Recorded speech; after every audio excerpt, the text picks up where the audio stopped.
Gals and guys, go to Tracey Brown Live.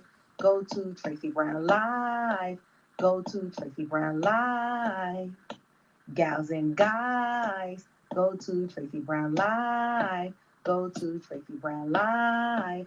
Go to Tracey Brown Live. Gals and guys, go to Tracey Brown Live.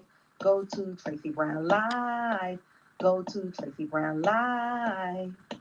Gals and guys, go to Tracey Brown Live. Go to Tracey Brown Live. Go to Tracey Brown Live. Hey everyone, and welcome. I am so late because it has taken me all day to consider doing this, right? And I decided that, I'm not the happy go lucky channel, right? And that sometimes there are just serious topics that we're ignoring. And this is one of those topics that we're ignoring. Let me see if I put her face on.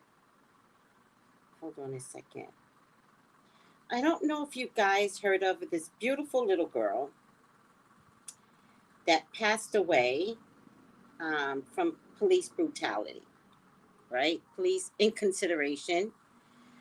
And that she is no longer here because of a lack of consistent protocol, right? Her name is, let me just put up her name here real quick. Get her up here. Library. Oh, I did put it up. And let me put it up for you too, IG. Such a beautiful little girl that is no longer with us. Her name is Valentina Orellana-Peralta. All right.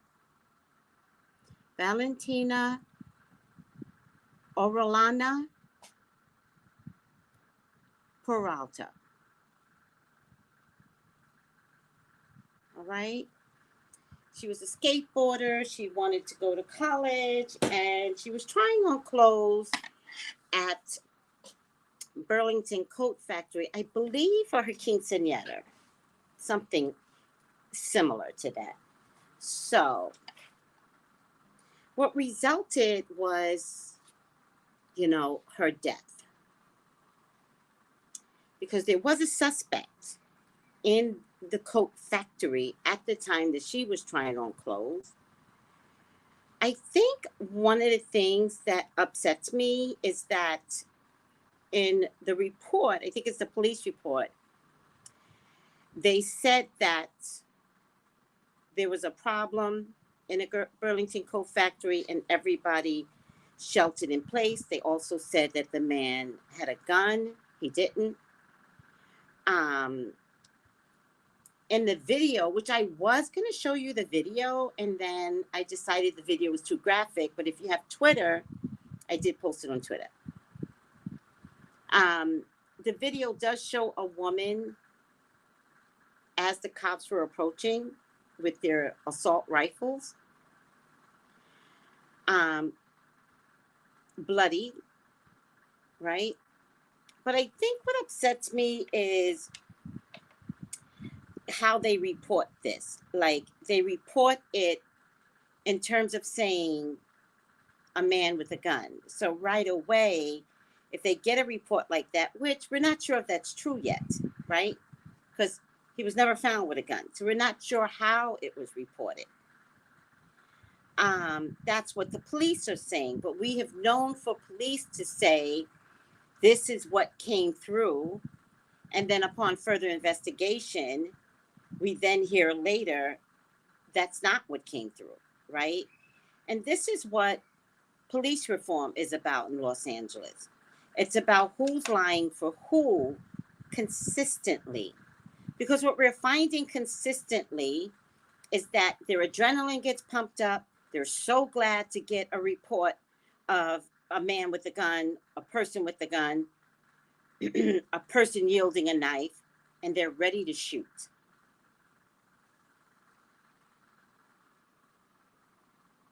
That's what I have found. And I've been at the forefront in my own neighborhood where the guns were drawn on a homeless man that wasn't doing anything. To this day, I'm not sure what he was doing. But when I tell you a row of guns were drawn on this homeless man, it was disgusting. And I believe because I had some disciplines of salt in my neighborhood council, being on a board member of my neighborhood council, that it was the first time I felt like I had a right to speak out on behalf of this man who had guns drawn.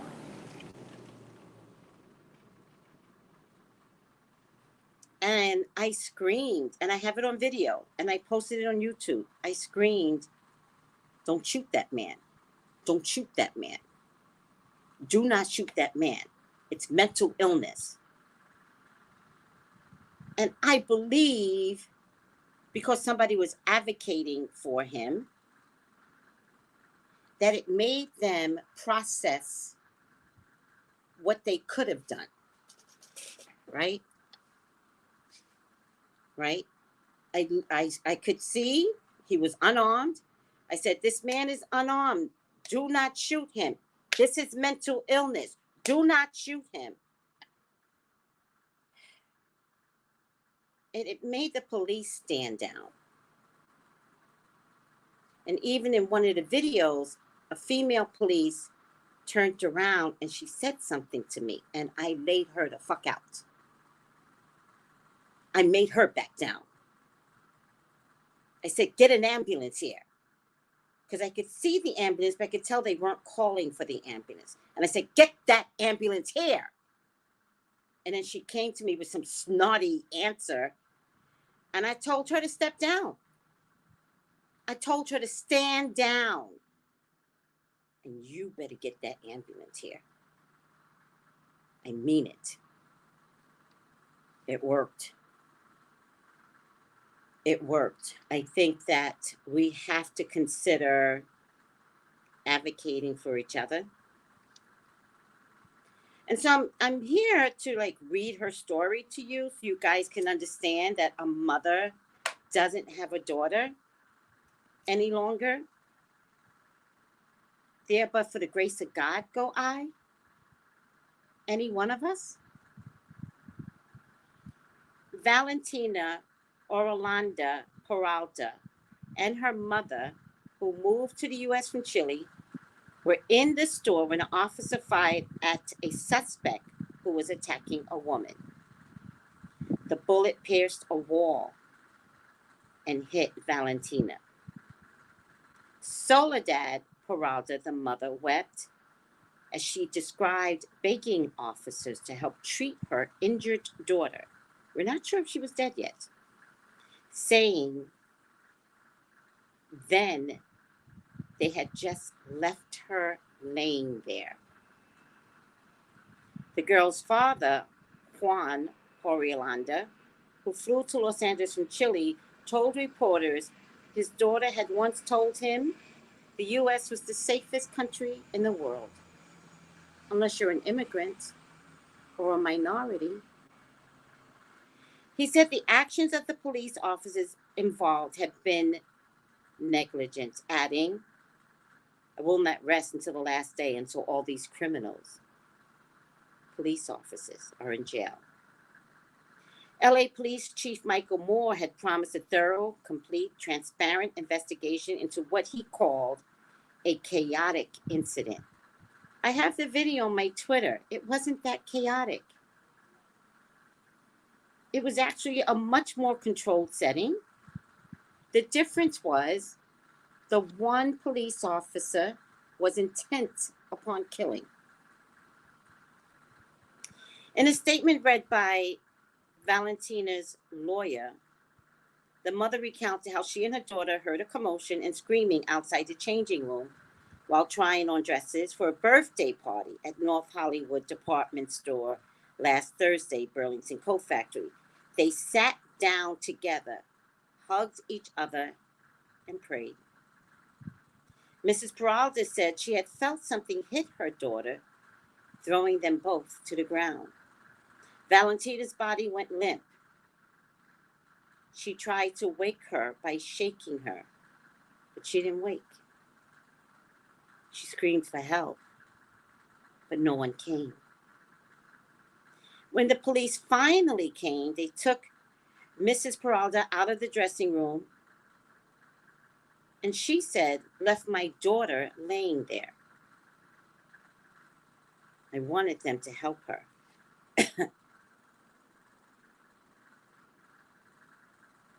They left her laying there alone. Mrs. Peralta said, seeing a son or daughter die in your arms is one of the most profound pains any human being can imagine. Police have been responding to reports that a man was acting erratically inside the store, attacking customers with a heavy bike lock. He was shot dead. The video is on my Twitter. Emergency calls included reports that the suspect had a gun, but no firearm was found. Police body cam footage shows officers closing in on the man with their guns drawn. An officer opened fire with the rifle, and the suspect, 24-year-old suspect, died at the scene. Police believe a bullet skipped off the wall and struck the dressing room wall.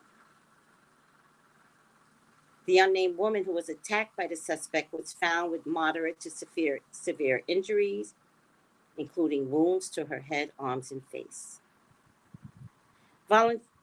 Valentina's family said the 14-year-old loved skateboarding.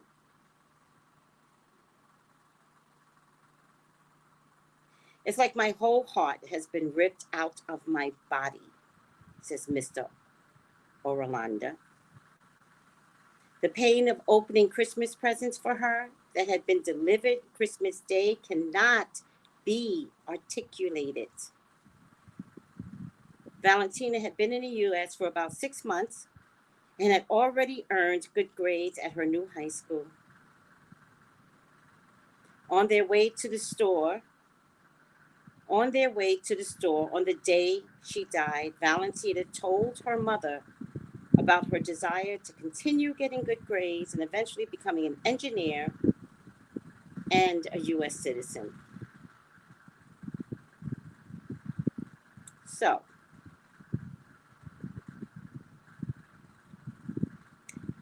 every once in a while, we want to talk about celebrity drama and the trash that happens with celebrity drama. But it's funny how all those people with drama are living right now. And that every once in a while, we have to take a step back from the trash that is so much gossip and care about a young woman that's not here. The least respected communities are Blacks and immigrants. So,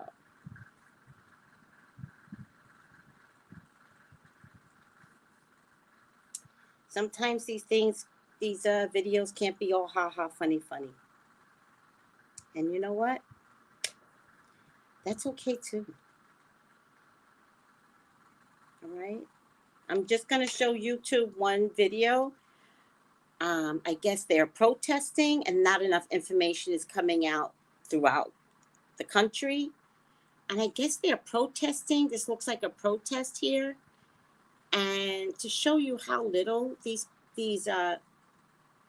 officers care, let me see, videos. I thought I had it here. It's so weird. video clip. Oh, I said I wasn't going to show it, but I can show this one. Oh, I deleted it. All right, maybe there's a reason for it.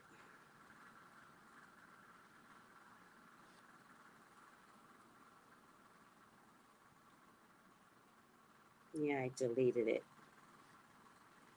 Well, there was one video where they're protesting, and somehow or another, an officer said, I don't care. If you guys want me to show you the video, I can upload it. It's just so sad. And this is just a reminder that it is our jobs to learn, to not be so busy processing celebrity gook, and to every once in a while stop and think about something else other than ourselves sometimes, and celebrity drama that doesn't feed our soul, right? How do we change? What's the best way to change? Feed your soul. Feed it kindness. And if you feed yourself kindness, you will only produce out there kindness. Celebrity drama eats at us. It makes us crazy. And makes us crave even more craziness. And then one day, celebrity drama is in our own house. Because that's all we feed ourselves. All right? All right, I'll be back to my normal Tracy tomorrow. Thank you for allowing me this opportunity to put forth a serious video. It lowers your vibration. There you go, the real black swan. Yes. Yes. Oh, let me see what comments are here. There was a young girl. There you go, Kay. Gun violence has to stop. And it has to stop starting with reorganizing police funds and better training to get them to understand how they process a scene is way too aggressive for minorities and for immigrants.